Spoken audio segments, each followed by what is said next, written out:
السلام علیکم ورحمت الله وبرگاتو. لرو بر افغانانو ته او ټولو مرګورو ته فیسبوک یارانو ته ټولو ته سلام کوم.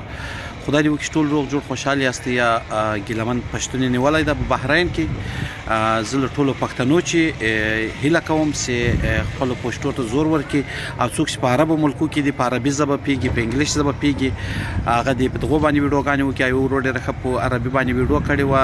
عربي خو زموږ ماته ګوټه زده ده خو داسې بیا خلک نه سوی پوه کولی.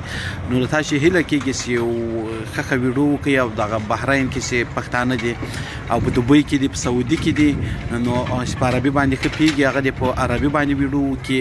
که څوک په انګلیش ښه پیږي په انګلیش باندې ویډیو وکړي. نو له ټولو زموږ دغه هیله ده خدای پاک د ګیلمن راخلاص کړي. ګیلمن یو بریالی سړی ده یو وطن دوست سړی ده چې لرو بر افغانانو اواز یې همیشه د غریبانو اواز د حق اواز یې اوچت کړی ده. نو له ټولو هیله کوم چې ګیلمن پښتون پسې ودرېږي. ګیلمن پښتون دی خدای دې وکړي چې آزاد شي په خیر سره آزاد شي. موږ به ټولې دواګانې ورته کوو. بس ملګرو له تاسو دغه هیله کوم چې څوک په عربي پیږي څوک په انګلیش پیږي په عربو ملکو کې دي هغه ویډیوګانې وکړي او شیر یې کړي.